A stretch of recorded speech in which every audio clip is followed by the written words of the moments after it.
Morning, everyone. The Rules Committee is called to order for Tuesday, February 7th, and I'll note that we do have the presence of a quorum. First up, we will approve the minutes from Thursday, February 2nd, 2023. Vice Chair Hollins, would you care to move the minutes? So moved, Mr. Chair. Any discussion to the minutes from February 2nd? Seeing none, all those in favor, please say aye. Aye. Any opposed? The minutes are adopted. Our next order of the business for today is the calendar for the day for Thursday, February 9th, 2023.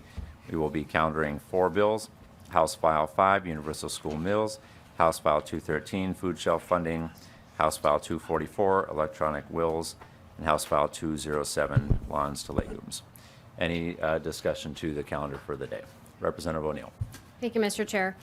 So, Mr. Chair, I've looked at all of these, the 4 bills, and I have a concern about one of the 4, that not proper procedures were followed.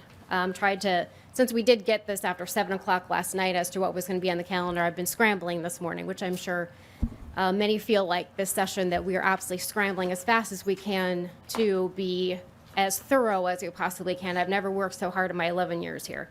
But in any case, Mr. Chair, so I have concerns about House File 5, and I'm wondering if the author is here that could answer a couple procedural questions, whether or not committees were properly, that this bill went to proper committees, and whether fiscal notes were provided at the proper time, so that the Committee of Jurisdiction and Issue Area Expertise were able to look at the fiscal notes.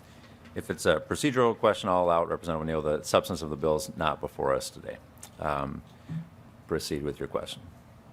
Thank you, Mr. Chair. So the first question is the chief author of the bill, Representative Jordan, here so she could answer procedural questions? You see her Okay, in sorry. front of you. Mr. Chair, I am here. Very good. So that's a good thing. So I'm wondering, Representative Jordan, can you just tell me when, so I have a note on here that the fiscal note was completed on January 24th. Can you tell me about the process in education finance regarding the fiscal note? Representative Jordan. Mr. Chair, it was not passed, House File 5 was not passed out of Education Finance without a fiscal note. So the bill was heard, it was laid over, and then the fiscal note was examined, and then it was moved to Ways and Means. Thank you, Representative Jordan. Representative O'Neill. Thank you. Representative Jordan, were district runs provided as is custom and usage here? Representative Jordan. Mr. Chair, district runs are not available for House File 5 due to data from MDE. Representative O'Neill. Okay, well, it's not in our rules that it has to be. It's definitely custom usage that most times when we have, let me just see here, it's 387 million and 418 million, I believe, in the tails. It's a lot of money. Okay, so district runs were not provided. I'm wondering, one other quick procedural question then, did this bill, since it does have minute impact, it has a $90,000 fiscal impact to minute, did it go to a state, local, and gov? That's not required under the rules, but I'll have Representative Jordan speak to it. Mr. Chair, it was heard in Ed Policy and Ed Finance and Ways and Means, and it was not heard in state and local government.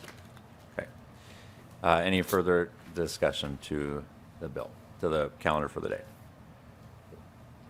All right. Yes, Mr. Chair, sorry. Representative O'Neill. Well, okay, so, Mr. Chair, could you explain what you just said about it's not required to go to state and local gov, even though it has a fiscal impact that's in that jurisdiction, and it's quite a bit of IT work from the fiscal note. It's 820 hours of work, and it's $90,000 of new We work. used to have mandatory referrals, but I was speaking to, there's no longer mandatory referral to state gov finance.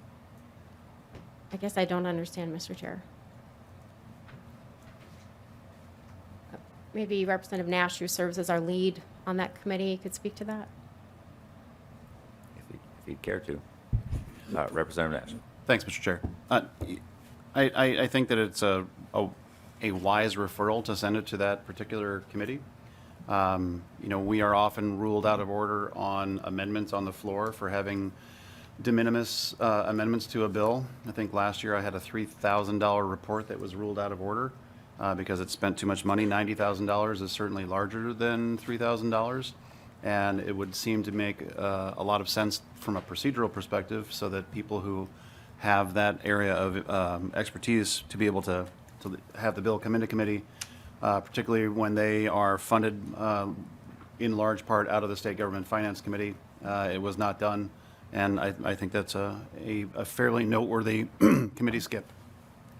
Further discussion to the calendar for the day. Yes, I guess I do have one. Representative O'Neill. Thank you, Mr. Chair. I missed one question from the fiscal note. I'm wondering if Representative Jordan could let us know. It does have a local fiscal impact. Was the local fiscal impact provided in education finance? And also, was there any testimony or anything from local schools? Representative Jordan. Mr. Chair, there was extensive testimony in both education finance and education policy from local school officials, along with the Minnesota Department of Education. I don't have the fiscal note in front of me, as it is not generally the custom and usage of this committee that authors take questions about their bills. But the local fiscal impact was discussed, and we had many local school district officials testifying. Thank you, Representative Jordan. Thank you for being willing to share with the committee, being a member of the committee. As I've noted to this committee before, it is not our custom to have bill authors answer questions, but I was allowing it today as a courtesy to Representative O'Neill, and I appreciate, Representative Jordan, your willingness to answer those questions. I will move the adoption of the calendar for the day pursuant to Rule 1.21 and 3.33. The Committee on Rules and Legislative Administration will designate February 9th, 2023 for the adoption of the calendar for the day and establish a pre-filing requirement for amendment offered to those bills. Mr. Chair, I would like to make a motion to amend the calendar for the day by removing House File 5. Okay, Representative O'Neill moves to amend the calendar for the day by removing House File 5. Any discussion to Representative O'Neill's motion? Seeing none, all those in favor, please say aye. Aye. All opposed, please say no. No. The amendment is not adopted. We are on the motion to adopt the calendar for the day. All those in favor, please say aye. Aye. Any opposed? No. The calendar for the day is approved. That is our business members. Representative Pulaski. Mr. Chair, I just want to make one observation, given the record number of bill introductions that we have, and now that we have a new rule book. I'm on Rule 1.10, page 6, the fourth paragraph, where we can actually stop bill introductions at some point. And I think if there ever was a session to make sure that this rule should be implemented, it would be this session. So Rule 1.10, page 6, fourth paragraph, I know it's February, but I think it may be a good time to consider a drop-dead date after which no bills can be introduced unless they're approved by the Rules Committee. Your suggestions noted. Thank you, Representative Pulaski. Representative Mueller.